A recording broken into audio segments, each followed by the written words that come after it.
Hello and welcome back. This is Dine on Nikes, and we are continuing to watch my 4-hour, 47-minute run on Jurassic difficulty challenge mode for Jurassic World Evolution.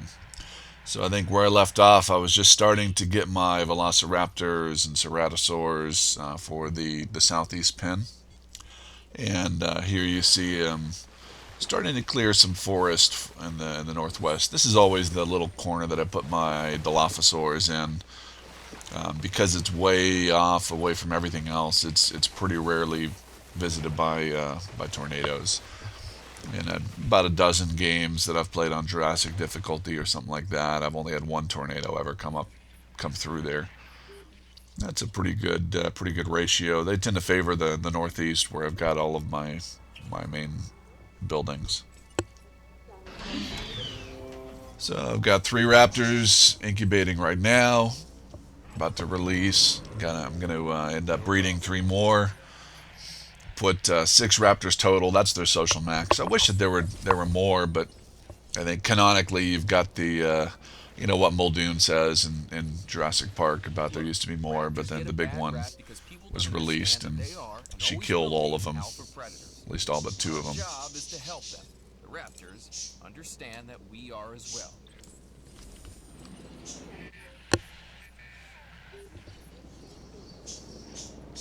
And I forgot to close the gate, so I'm pretty fortunate there that the raptor was able to be get shot pretty quickly. Although I don't think that raptors actually attack or really interact that much with the ceratopsids.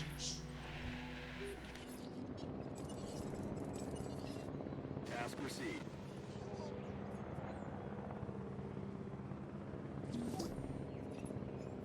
Okay, that was impressive. So just to kind of refresh, I've got a power outages contract, just letting that one run down, and then I've got a contract or combat victories contract, and I've got 1 Ceratosaurus and 2 Triceratops down there in the pen, and this is one of the reasons I don't like combat victory contracts, because it takes a long time for the first one to fight, and then a long time for the second one to fight. So I end up sitting with that Ceratosaurus, fully incubated, but I'm not going to release it, because if I release it, it has nowhere to go until I complete that challenge.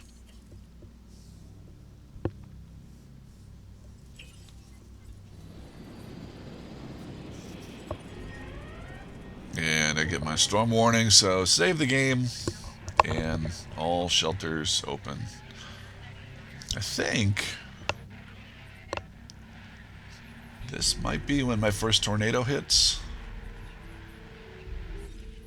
We will find out.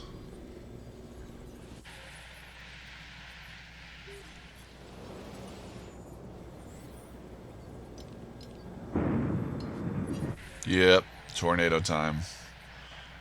Anytime you hear that big, deep sound, that means a tornado's coming through. So jump into my Jeep pretty quick, and it looks like it's going for the pen where all the Struthiomimus and Montosaurus and all of that.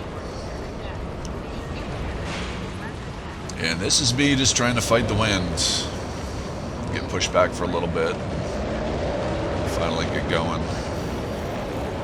The Huyangosaurus escaped pretty quickly, but I'm able to seal it off. Then I check to see where the tornado is going after that. It looks like it's going to get the fence on the other side, maybe back down towards the Ceratosaurus, or not the Ceratosaurus, the Triceratops pen. So, didn't mean to click on that resupply. I'm just trying to get through, run into a Struthiomimus. Of course this happens. All the dinosaurs go crazy when there's a storm. But get that one fixed pretty quick. Now I think my thought process at this point is trying to decide what's the fastest way to get over there. And I fortunately am able to get over to the gate pretty soon. And so one of the priorities for me was to get that first pen sealed off. That way I don't get Triceratops and Sinoceratops in the first pen.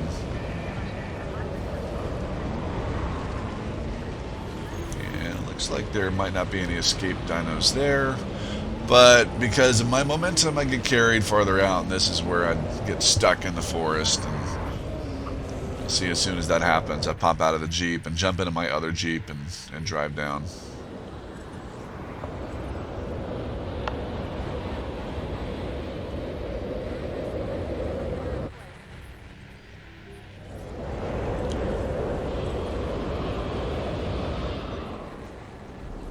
Go ahead and get my ACU going. Got a couple of Hoyangosaurus. Those won't be a very big deal. The Triceratops, those are they're dangerous. Man, they like to rush at pedestrians. But because I have the shelters, yeah, I think most of my visitors end up being pretty safe. And once things calm down, I've got tasks assigned. Go back and got to keep the gravy train rolling. Got to keep the extractions going and keep the expeditions going.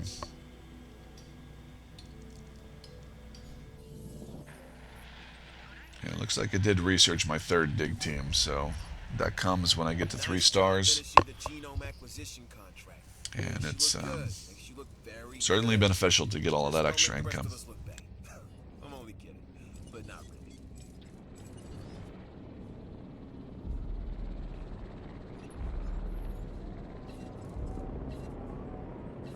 Setting additional task. Notice that I keep all of my my shelters open until I've gotten all of the dinosaurs corralled, or at least all of the ones that are red that are the rampaging ones. I've got them under control. The reason for that is I just don't think that it's just not worth risking injuries. And that's one of the Styracosaurus. This is one of those issues. They're higher social need, and all of their friends escaped. So the one that was left behind, felt left out, and then he didn't recover after the storm.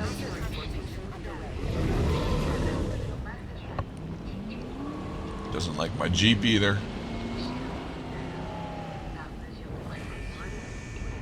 And it's for that reason that when I do trank all of these escaped dinosaurs, I hold on to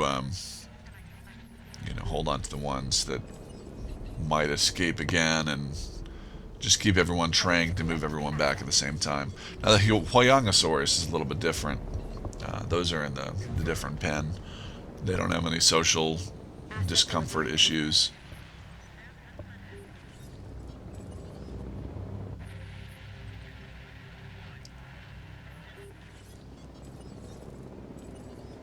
No problem. Adding to the list. Request acknowledged.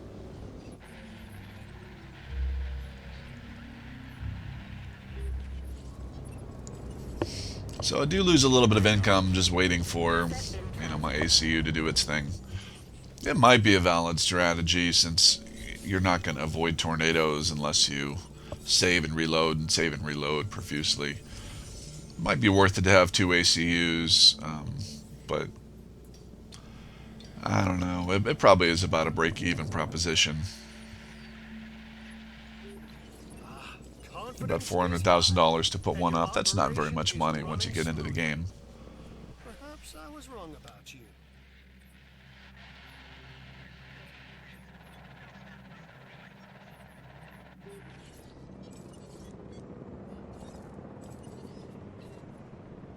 Picking up asset.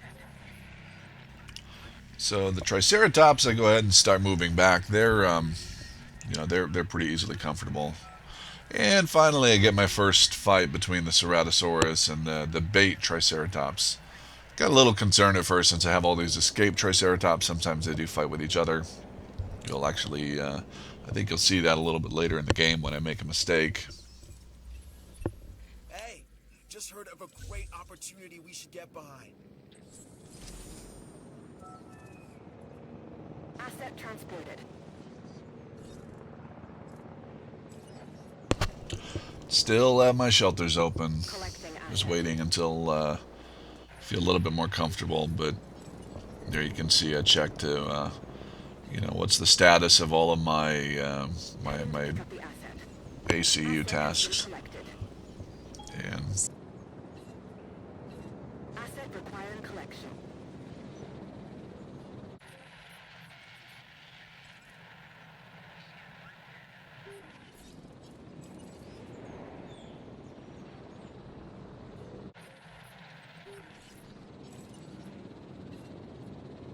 Assets in the air.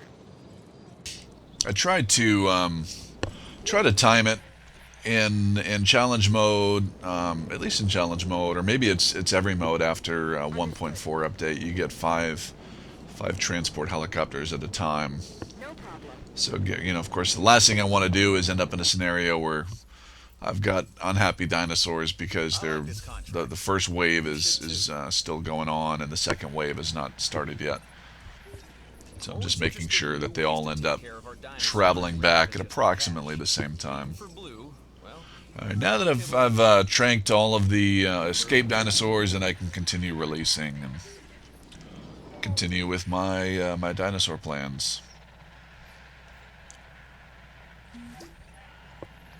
You can see three of the Styracosaurus are being moved all at the same time, and then there's a fourth kind of up top that was going to be moved in. Styracosaurus is a cool dinosaur, but really is not the most friendly to Jurassic. It's a higher social minimum, and most ceratopsids get pretty angry during storms, and like to try to escape if there's a hole in the fence, and we just saw that happen. Our animals in catastrophe. Good to know we have the resources to stay vigilant. Understood. Asset delivered.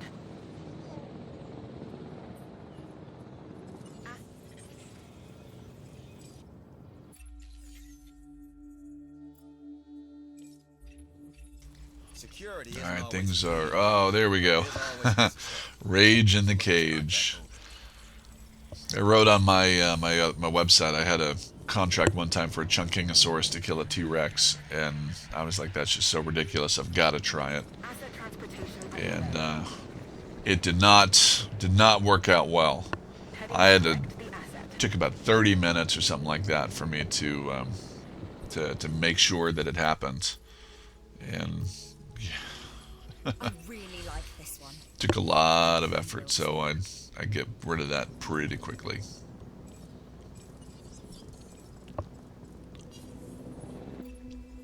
But now that things are calming down a little bit, I got the shelters closed again.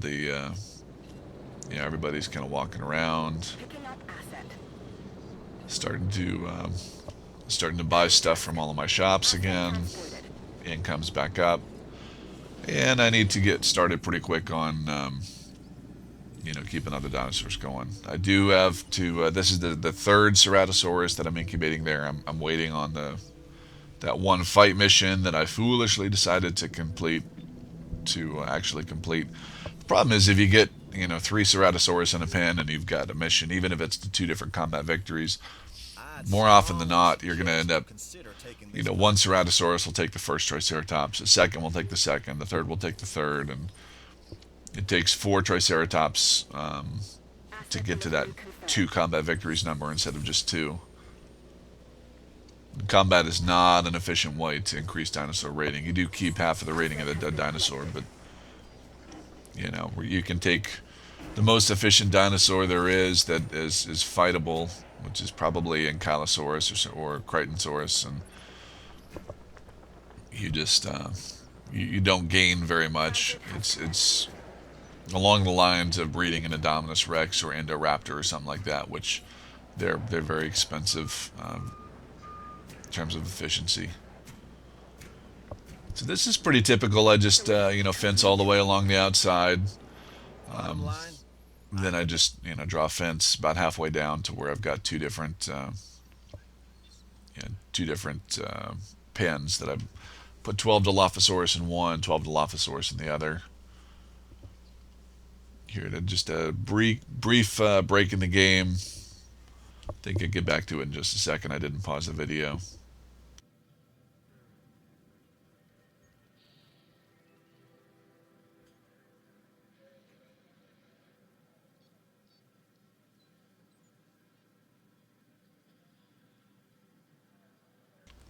This is an example of what happens when you have somebody who doesn't know very much of anything about video editing.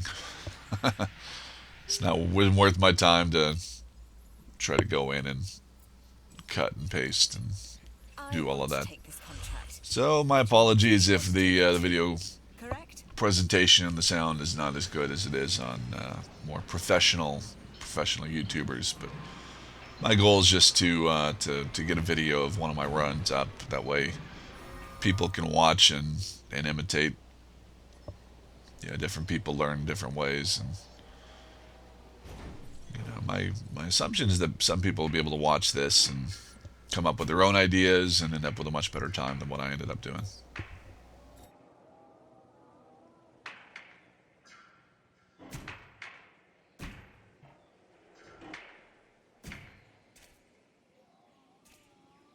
So the benefit of these electric fences, they do take a lot of power, they do cost a lot of money, and but the benefit is that when dinosaurs go crazy, they get agitated, they try to escape. They hit it once, and then there's a timeout before they hit it again. It's like 10 seconds or something like that. What that 10 seconds buys you is their comfort continues to go back up after storms. And, as long as you don't end up in a situation where the pen is overloaded and there's a situation where comfort will keep going down, then comfort will rebound pretty quickly. And, even velociraptors, they've got a comfort threshold of 80%. And, I don't think I've had any raptors break out.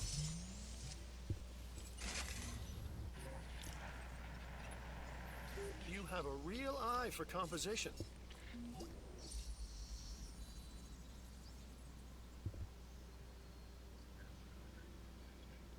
And I guess I had another quick break.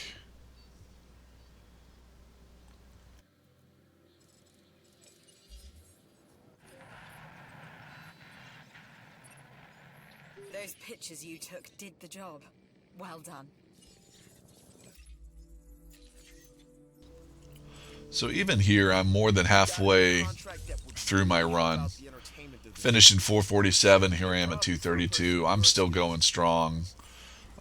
Canceling bad contracts. Every contract that I've got, I still have every intention of completing. Sometimes I choose a contract and it's not the best to ends up not being the best one to try to complete, but at least from a philosophical perspective, I still strongly believe in canceling contracts and just continuing, especially right now. Although I just with this new power station, that ate up a lot of my cash reserves between that and constructing that fence up there.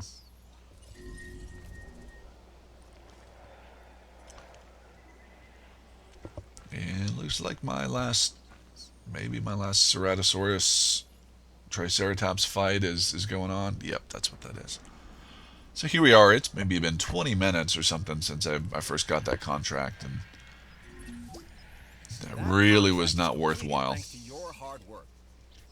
I mean, $400,000 at the cost of 2 Triceratops. 20 minutes. That's just not worthwhile.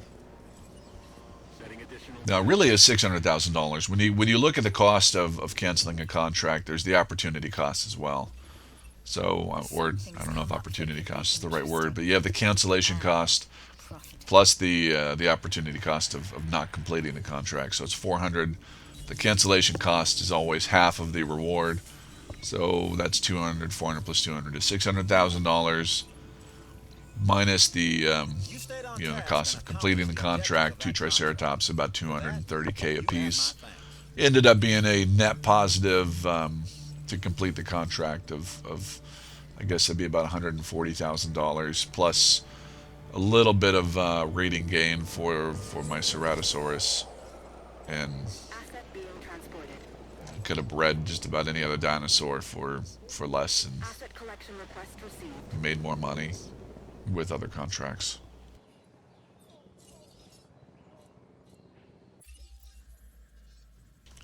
So here's another. I just got a breed of Diplodocus or Diplodocus. I've actually looked that up to see what is the correct way to pronounce that dinosaur. There's a new contract, And huh? at least my Google sleuthing uncovered that more people say Diplodocus in professional, um, professional circles. That tends to be the more professional pronunciation, but Diplodocus is actually acceptable. Transit has And commenced. phonetically, grammatically, I think, or not grammatically, but you know, in terms of phonics, I think Diplodocus makes more sense. No problem. These are all a lot of dinosaur names, stem back to Greek and Latin, and I think that Diplodocus would actually be more accurate to how a Greek or Latin person would have pronounced the dinosaur name. But of course, they would have had no clue what they were talking about, since Diplodocus or Diplodocus was not discovered until the late 1800s, early 1900s. All right, so I did notice that I had some food issues in my top two pens, so I had some. I do keep my eyes on that. At the Asset beginning being of the readied. game, it's not that big of a deal.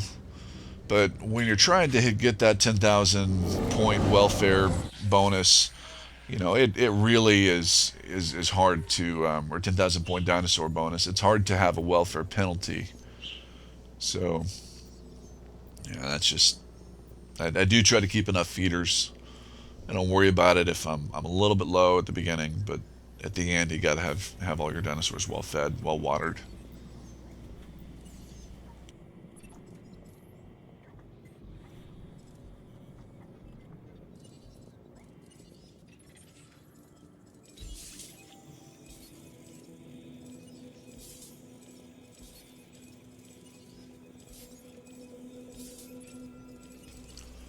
Oh, that's right. I was just about to say I got this, contract to breed a Diplodocus with a rating of 115.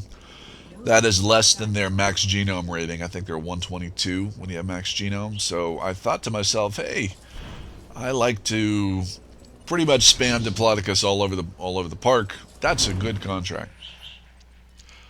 I think I was a little bit optimistic in how quickly I would be able to get the full genome, build a pen, put a Hammond creation lab down, get everything powered, and then get the Diplodocus or Diplodocus um, actually bred.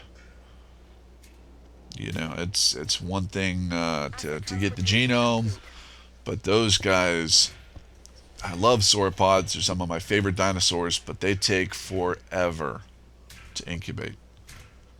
And probably in hindsight, I would have been better to cancel that contract and fulfill it in some other way, fulfill whatever replaced it in some other way.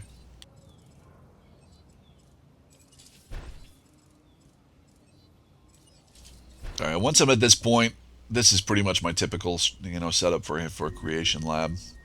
I one success rate 2.0 and then two hatchery capacities. Then there, I do double check and I say, up, it's just food. He's going to be able to eat in just a little bit. He should be able to right himself. But the Hammond lab setup, having enough, having two of those capacity, that allows me to churn out dinosaurs that have three modifications, four at a time, and know that every single one of them is going to be able to be, 100% successful. I think I might have at the very beginning of this game, I might have had one dinosaur that failed incubation, but I mentioned in the first video, I'm pretty risk averse when it comes to that. It's just not worth it for me to you know to to run the risk that dinosaurs are not going to complete. That's just wasted money.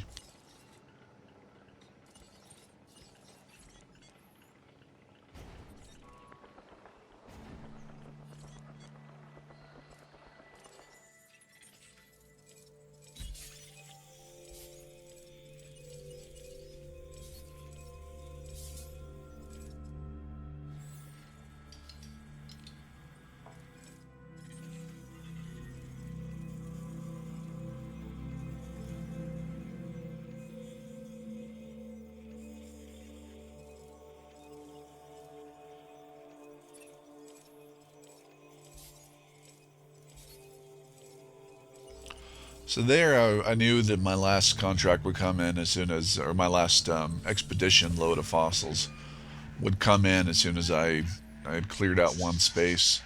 So I just waited around. All right, still having health problems in that upper right hand, the northeast, top northeast pen. But Heading to the I've field got now. at this point I got you know, three different feeders in there. It'll even itself out. They go from 40% health or 35% health or whatever it is to 100% very quickly. No, I do check on this pretty regularly. If I do have health issues, even though I don't worry about it, you do have to keep up with it because once a dinosaur falls below a certain amount of health, they just basically lie down. They don't try to get food, they don't try to do anything, they just sit there and wait to die. The only way around that is to send your ranger up to, give them a little bit of steroids and heal them up and get them that'll get them to 75% health. The health will still keep falling as long as they're hungry, but they'll have enough energy at that point to go find food, find water, whatever it is that they need. All right, Chunking Saurus is going to be going, I think, in a separate pen. I think I end up putting them in a separate pen. Stegosaurids are more friendly towards high social or high population limits than ceratopsids, but not quite as much as duckbills and Struthiomimus, Ornithomimus, Archaeornithomimus, Gallimimus. That's what they're. But Ornithomimus is a dinosaur not in the game, I believe. Or maybe Ornithomimia is the family of dinosaurs that Struthiomimus and Gallimimus and Archaeornithomimus belong to. I like dinosaurs, but I am not a dinosaur expert. More of an armchair fan.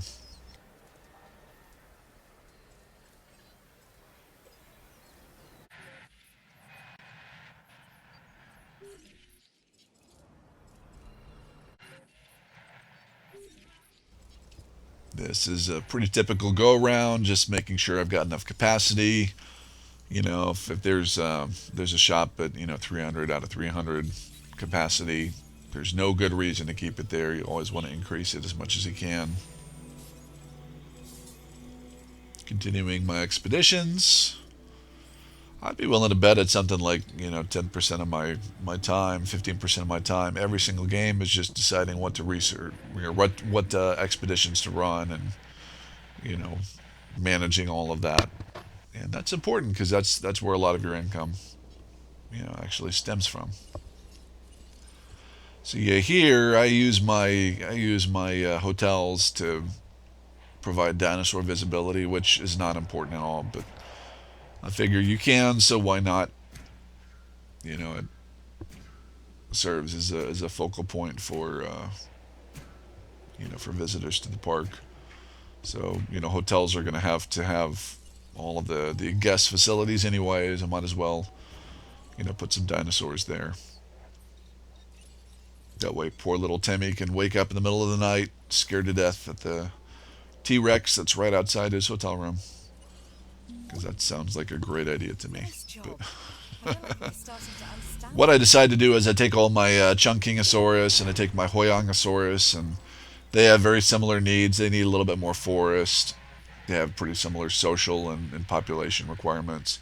And just as a general rule, I put like with like. I know a lot of people like to group dinosaurs by dig site or by geological era, which usually corresponds with dig site.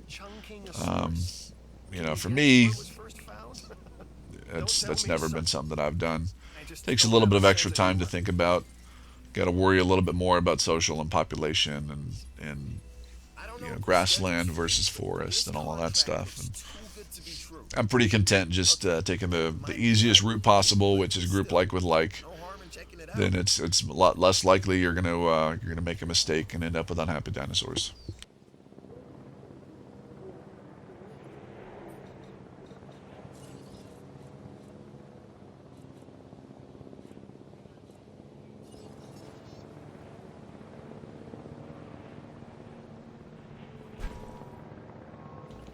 All right, up to 3 stars, I've been able, or up to 2 stars, I should say.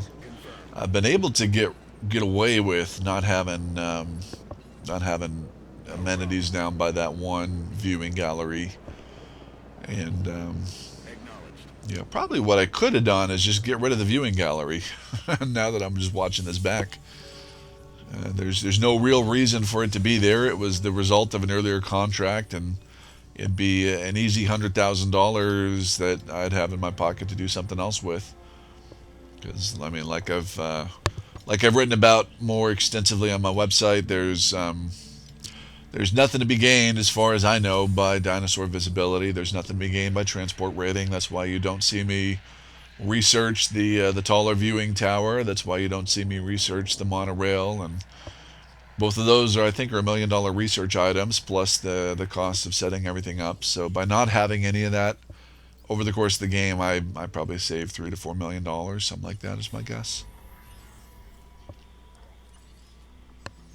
Now, Stygimoloch is a very good dinosaur. I utilize them. Archaeornithomimus, it's an efficient dinosaur. It's actually, I believe, the second most efficient dinosaur, behind Struthiomimus, Asset but requiring collection. they don't come at the beginning of the game where the real benefit comes, Asset collection request and received. Heading to collect there's the just not asset. high enough point value to make them worth En spanning. route to pick up the asset. End up taking more money to to construct a fin and construct a pen and to feed them than it does to actually incubate them. And the real bread and butter, there's kind of 2 categories, or maybe 3 categories. You got your small armored dinosaurs, which are the ankylosaurs, the ceratopsids, the stegosaurids, and then you've got the small carnivores, the velociraptors, the Dilophosaurus, along with there's only 2 large carnivores that I ever breed at this point. One is Ceratosaurus, one is Baryonyx, and then you got the sauropods. They're the highest points of anything that I breed.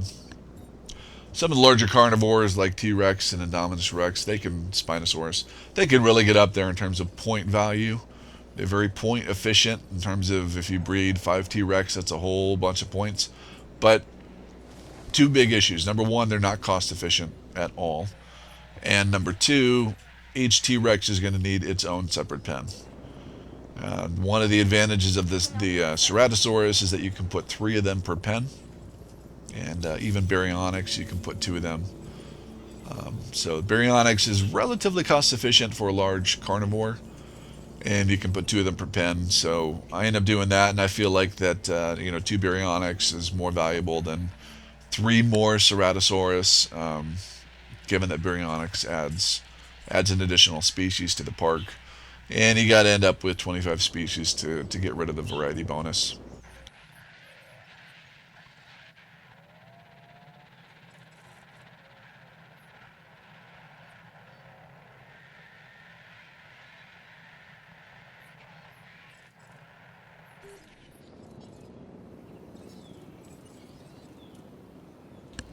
As a reminder, I think I mentioned this in every video, but all of my restaurants, my clothes shops, my arcades, I set the price right around $50. If it's at 49 or 51, I just kind of say, close enough. But Asset delivery confirmed. that ends up being the inflection point for all of them. They're the ones that have the highest capacity. The fast food, the gift shop, the toy shop, those are kind of the slightly lower rating versions, and they have a slightly lower capacity as well. I think their capacity is 900 total instead of 1,200 total, and their inflection point's closer to $40. So I just set it at $40 and forget it. And then you haven't seen me build any yet, but the gyrosphere attraction, Proceeding to the demo.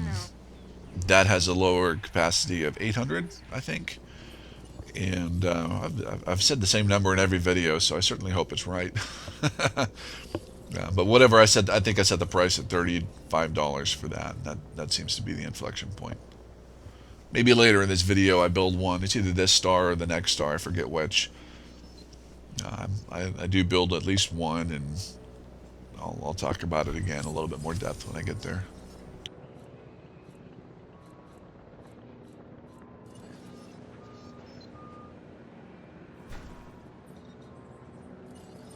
Asset in transit.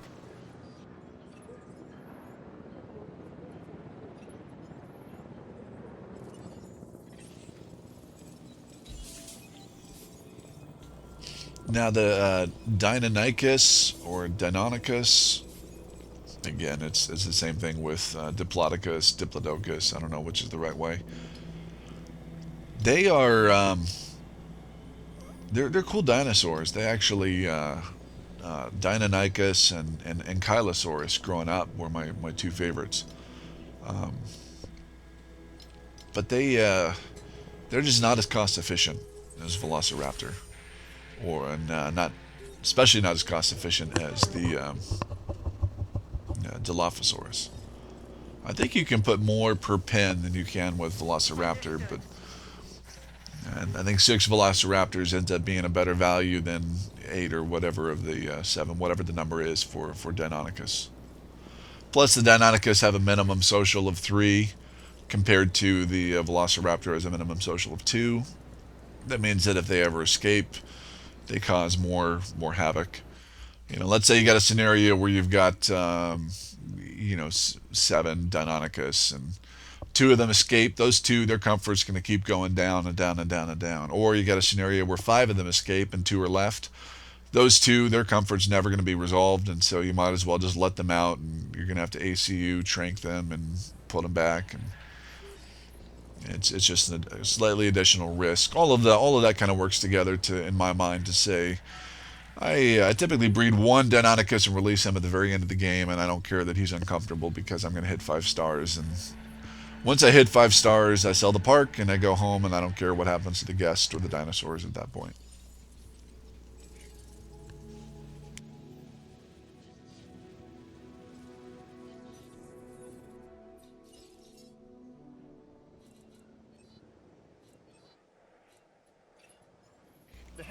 Notice here we are 10, 15 minutes later after I first made the comment about the Diplodocus, Diplodocus, contract to release a Diplodocus. I've got the genome, but I'm just so busy releasing other dinosaurs. I don't have the money to, I guess I probably do have the money to put a pen together and release one.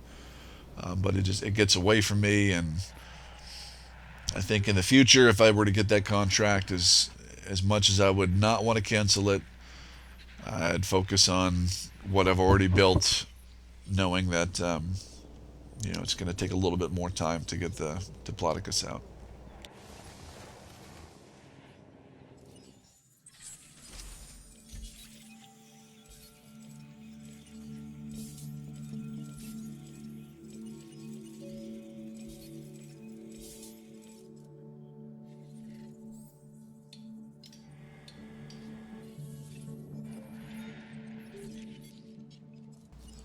I think the reason why I decided to research the Deinonychus before anything else in North America was because carnivore fossils sell for more than herbivore, and so selling a bunch of Deinonychus fossils once I've extracted 100% genome is going to give me a little bit more money than selling other fossils. So I might as well have that money a little bit sooner instead of waiting through the Maiasaura, the Parasaurolophus, some of the other dinosaurs in North America that come out at this point in the game.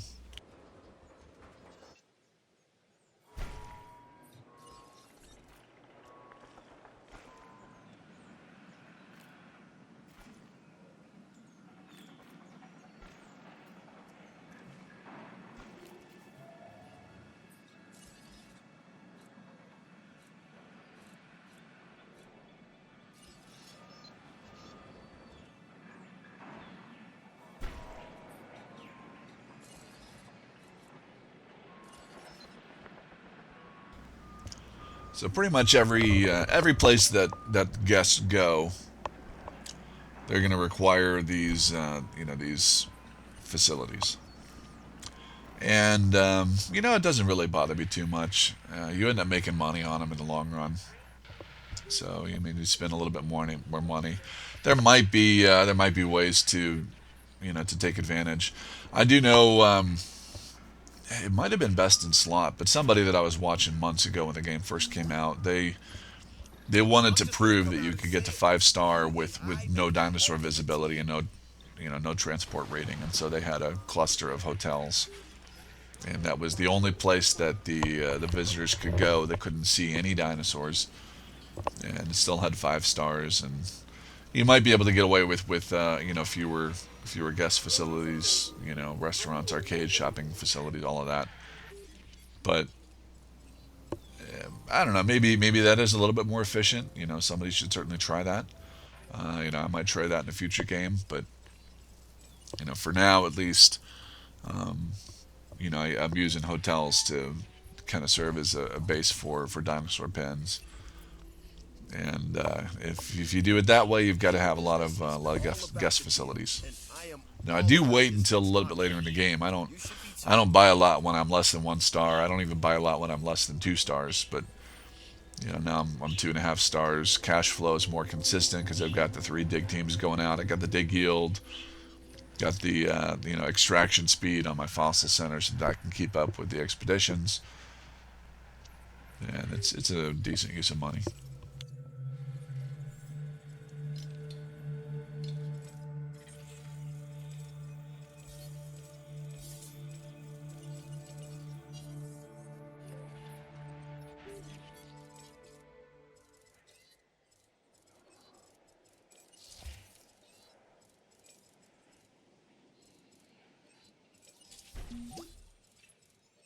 Everywhere I look, I see new buildings. Looks like you were on top of it. Yeah, I already had the accuracy, but delete it, add it back in, easy contract. All right, finally get my first Dilophosaurus, and these guys, I've mentioned this a lot on Reddit. It's on my website. If you can complete this contract, I can These are the see best everything in the dinosaurs future. in the game If you fail, when you I'll are see talking me in about the future. a time challenge. They, this for carnivores, they're not very finicky. lacks front-facing They, binocular eyes, you can a put trait 12 of common them to per almost pen. every predator. That's So amazing. instead, it hunted by scent. They, now, have a higher comfort predators rely on threshold that scent as than well. Velociraptor or Deinonychus, and they do need a little bit of forest, but they don't need a lot of space other than that. I really have all of that space because I know I'm going to put some Ceratosaurus in there. And so besides all of that, they are the third most cost-efficient dinosaur in the game. Number 1 is Struthiomimus. Number 2 is Archaeornithomimus. Number 3 is Dilophosaurus. And they are number 4. I forget what number 4 is, but it's not like it's quite neck and neck. It's That is a little textbook farther example of away, a little doing bit it right. less efficient. So in this game, I end up with 24 at least Dilophosaurus. I think I might breed 4 more later. I might end up with 28. But a lot of my games in the past, I've had 36. And the real difference is this is the first game that I have aggressively modded dinosaurs using aggressive instincts, no pun intended. And so what that helps even more. So my 28 Dilophosaurs are probably worth more than the 36 I had in my last game. Written all over it. But it might even be more efficient in the future to just figure out, get one of a whole bunch of dinosaurs and then a whole bunch of Dilophosaur pens, and that's all you have other than a handful of everything else.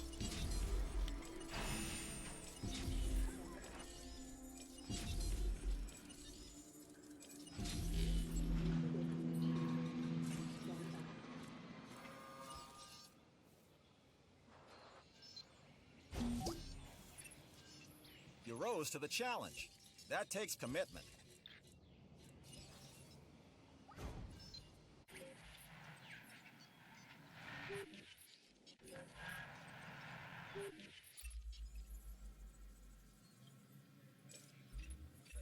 You and I make a great team. I present the contracts, you complete them, everybody wins.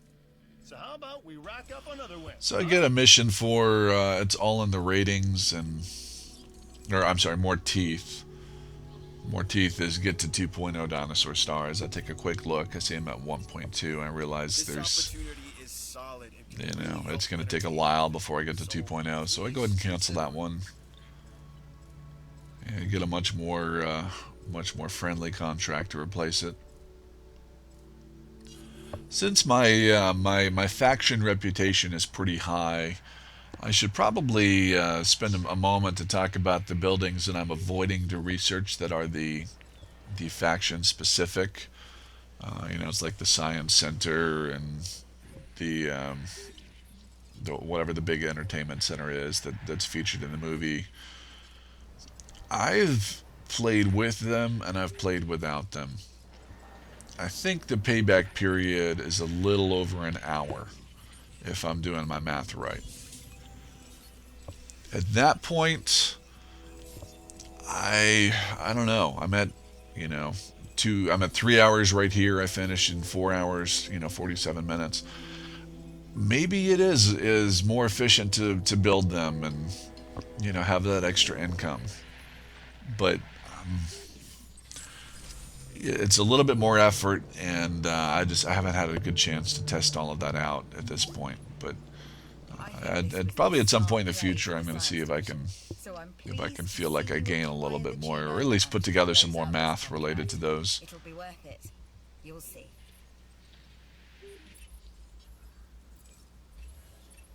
The Science Division is always on the lookout for ways to improve our bottom line.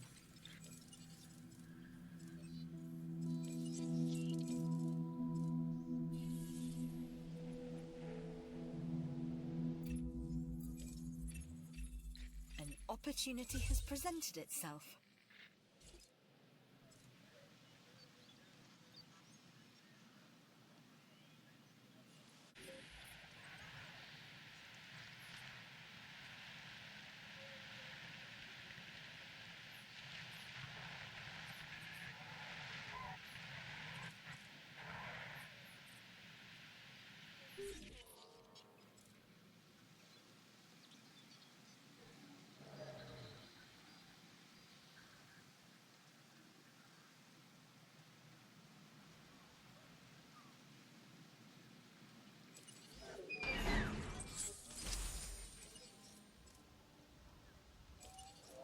All right, here we get 5, 6, 7, and 8. The Dilophosaurs. And I've got 4 more to put in that kind of bottom left pin. And then I got to do the 12 to put in the top right pin. Slowly getting up there. I'm at about 3,500 dinosaur rating. When I look at the dinosaur rating screen, before the end of the game, I look at my net score and then I add back the variety. I know that I'm going to end up with 25 species of dinosaurs. That's pretty easy to get to once you have everything unlocked, all the dig sites and all of that.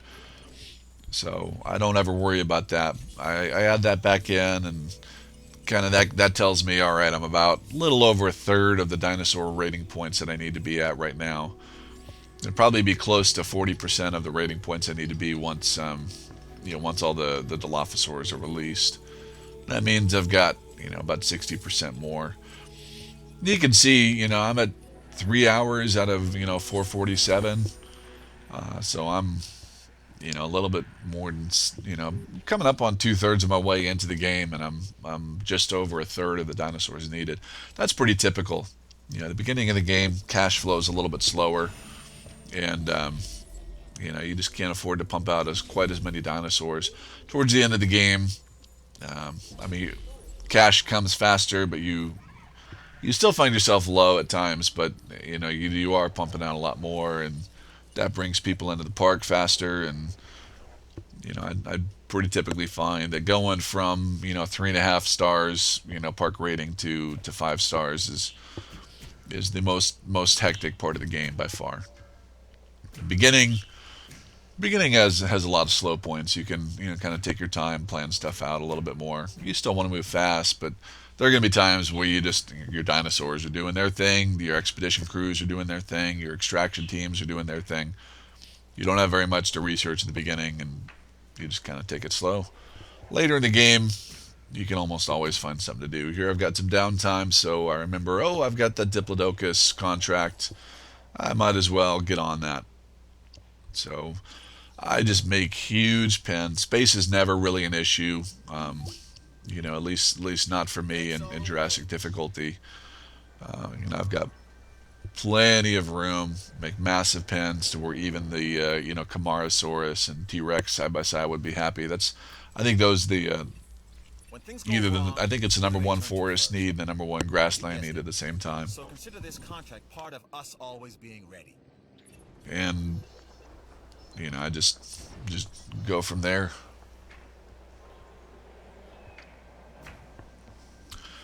In the past, I've had two Hammond labs to feed these two enclosures. This time, I figured I'm probably doing a little bit better because of the modification bonus. So I'm going to need a little bit fewer dinosaurs than in the past, and I can probably just get away with one.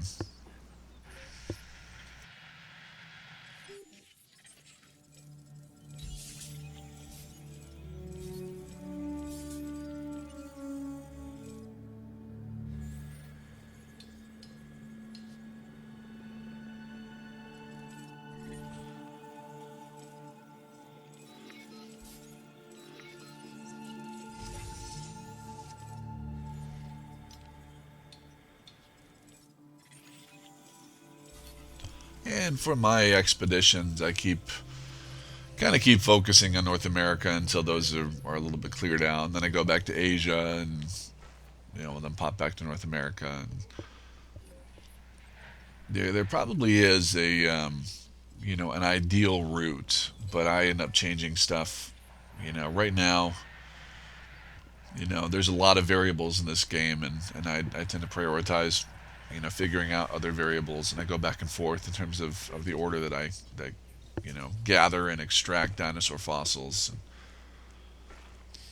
Like this game, for instance, I waited quite a while before I got Velociraptor or Dilophosaurus, and waited even longer before I bred any. And maybe that's a mistake. Maybe my next game I'll try to beeline Dilophosaurus the moment that I get to 1 star, and research the mods necessary, the hatchery capacity, success rate 2.0, those types of things, along with aggressive instincts 1.0,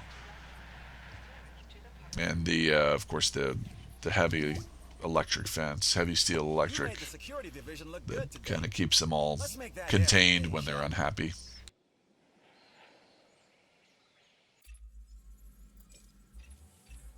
There's a new Running out of deal power is unfortunately I know just kind of a what to recurring do. theme in this run through.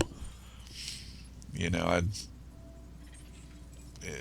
lose track of power. You don't want to have lots of excess power capacity. Everything that you generate, you pay for. So you put a power plant online. Let's say you build 2 medium power plants instead of 1 medium power plant. Not only are you spending an extra $750,000 unnecessarily, but you got to pay for that power usage. And by only having the power plants that you need, your income is a little bit higher.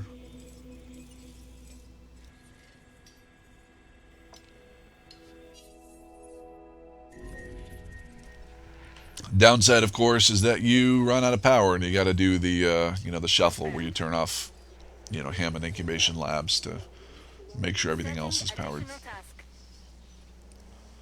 And welcome to Jurassic. The sickness just eats at you.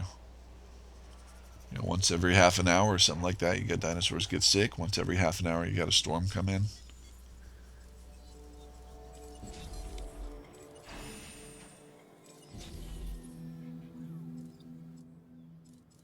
No diseased dinosaurs detected.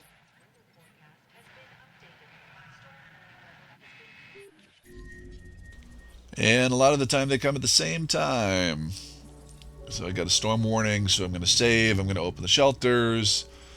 And I still got to have one or two ranger teams dealing with the sickness, and one or two ranger teams standing by to repair. In the case that I get a tornado come through.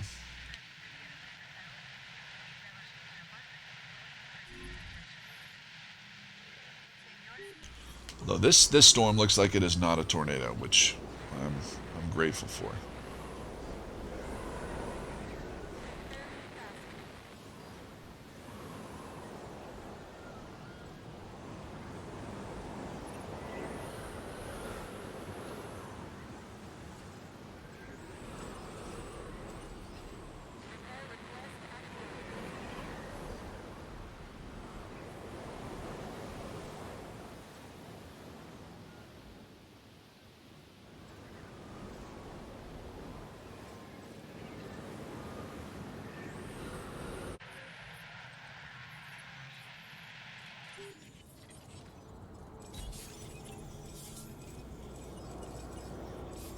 T-Rex, of course, is an awesome dinosaur.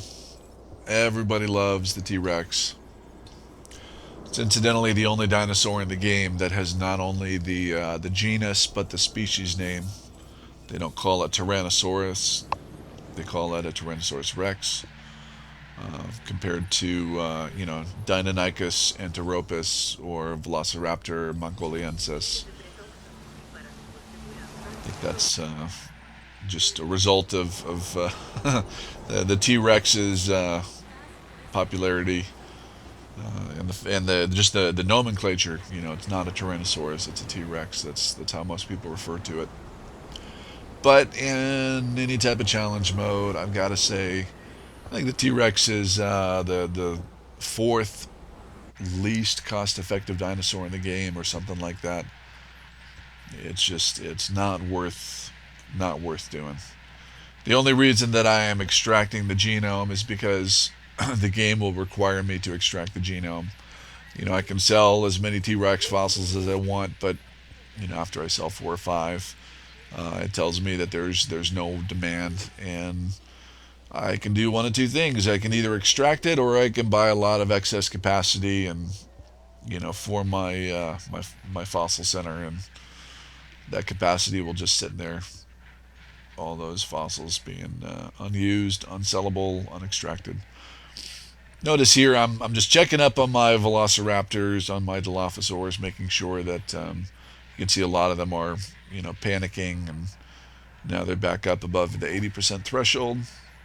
See, this is what we And seems like I have weathered the storm pretty well. And you seize it. Cheers.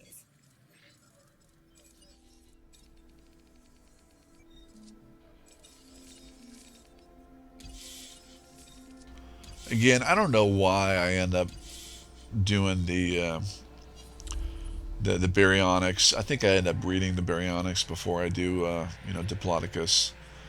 I still have that contract. It's been half an hour or something like that, and I haven't completed that contract. That's just poor play. You really want to get rid of contracts, even if they would be good in a different scenario, or they might be good in the future. You want to get rid of contracts that you're not going to be able to complete in the next 10 minutes, and you're gonna, in place of that one Diplodocus contract. Yeah, I mean it'll subsidize my Diplodocus when I finally get it, but I could have had 4 or 5 other contracts that I completed. It's just not worth it. Now here we go. I'm getting above 40% at that point. About 42% complete. I'll keep track of that from here on out. Starting to accrue dinosaurs, and from this point, I have most of my heavy hitters. The only one that I don't have yet, and I won't get until at least for another 15 minutes or so, is the Camarasaurus. They're pretty efficient dinosaurs, so I end up breeding them, even though they need a lot of forest. But the 1.4 update, man, that made all the difference in the world for me when it came to sauropods. Now, as long as their pen has the requirements, they're never unhappy, and I love it. I put 8. I think 8 is the limit for Diplodocus, so I put 8 Diplodocus, 5 Brachiosaurs, and 7 Camarasaurs, and put them all in one pen. Make sure there's enough forest. They're all very happy, and they just never give me any issues. They don't try to escape. They eat a lot of food. I guess that is one downside, but towards the end of the game, once you're breeding them, there's a point where I say, all right, that's it. Nobody gets more food until we get to 5 stars. And maybe it sucks to be them, but every little bit of money helps. As long as they don't start losing health because their food requirements all the way at the bottom, then I'm okay with it.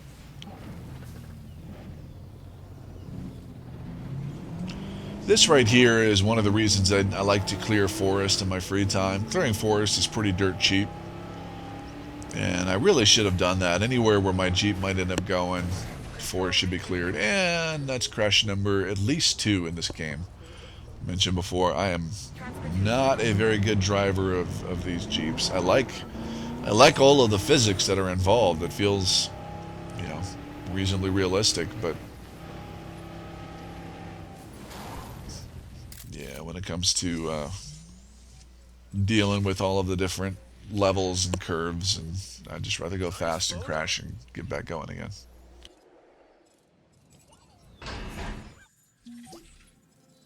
Congratulations are in order, and thanks, too. So, this is me giving you both.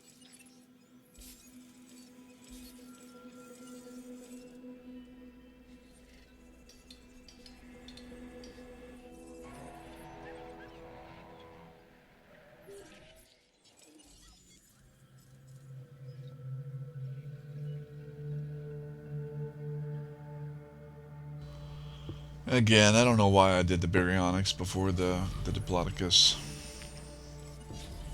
It's probably a dumb move. Lost a lot of potential contract money, but that's all right. Live and learn.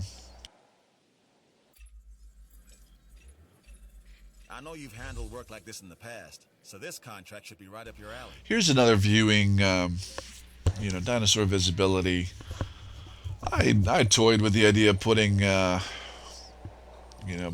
putting something there. I just didn't think that I would be able to get enough dinosaurs to get to 85%, and so cancel it. $62,500 in the hole, but then I can get another contract and up. I have a feeling it'll be worth it. Yeah, George, it might not be the easiest, but it probably is the easiest. Each new discovery. This is probably the contract that is most likely to be completed just when I'm going about my business. Cannot beat that. So instead of spending $150,000 on a some type of visibility, That one out of the park. I pretty much get an auto-complete contract. And I'm already ahead. Here's a new contract. I thought of you first. Alright, I think I mentioned The more earlier buildings we have, I the do more build a chance to gyro increase our revenue. station. These are a little finicky because you always have to make sure that you have it facing the right way. That is the arrow pointing towards the road that you're connecting, not the other way around. And then the track is always a little frustrating too. Got to get it just right, and it curves, and I end up having to go in and delete what I do right here or something like that because it ends up weird. No matter. The higher ups are pleased. Yeah, you can't cross paths either. So just hit delete.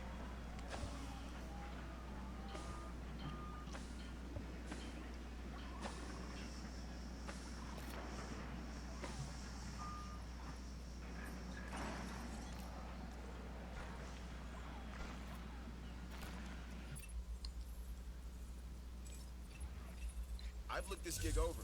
You should too.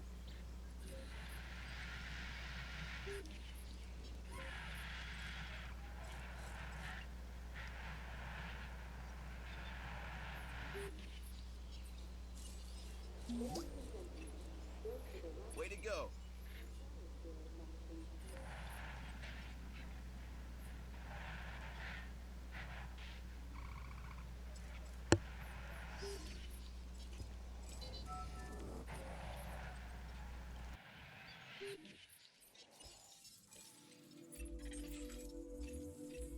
We've got a new offer here that you should definitely look over. That's always a good contract. The incubate and hatch 4 dinosaurs. When we had one The numbers go up as the game matures, but amazing, 3 dinos, it's still pretty, impossible. 4 dinosaurs, incredible. I'm gonna end up doing 12 more Dilophosaurs up in that How many dinosaurs northwest do you pen, have? so that'll be an That's how easy far we've easy come. thing to complete. To keep track of your dinosaur count. In fact, I got the 2 baryonyx there, and I think I decided I'm just gonna go ahead and put out some Dilophosaurs, go ahead and finish that contract.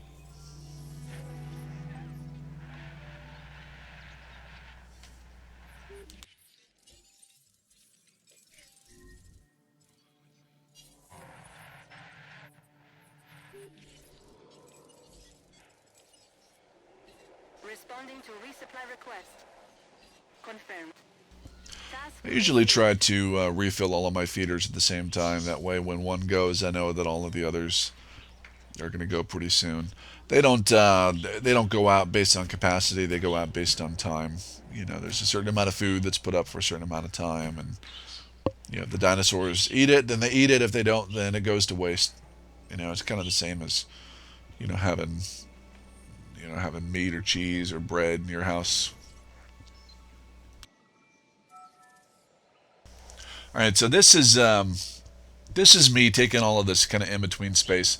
I do not like having a lot of pins that are connected to each other.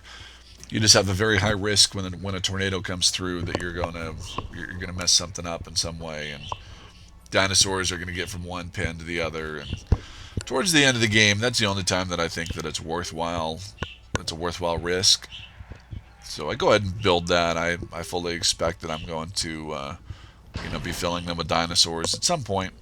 I think in particular, I'm looking for a space for Stygimoloch and Pachycephalosaurus to live. Those are both good dinosaurs, very efficient, relatively high value once they're they're modified.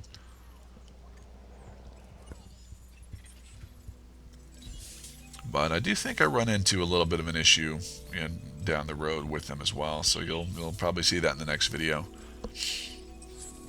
Nice work improving your park rating. And I just crossed the 3.0 star threshold, so I get all of these new sites right in time. I didn't even get to go to Asia yet, and that's the way it goes sometimes. The faster you are, the less less you can be kind of anal retentive about completing everything and getting 100% genome for everything. You gotta cut your corners. So I think I'll take a look at the building upgrades that are available real quick, just to decide, is there anything that's more important than medicine? And no, I figure medicine's going to be the better option, just to make sure if something gets sick, I'm going to be able to cure it. So here, set everything to, I guess, $30. Can't remember. I think I said $35 earlier. It might be $30 is the inflection point there. And get rid of one of my dead Struthies.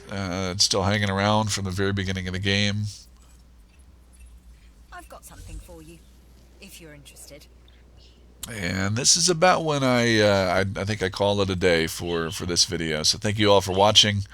Now at a little over 3 stars, and I will be back with the final episode, which will cover the progress from 3 stars all the way up to 5 stars. So thank you, and I'll see you next time.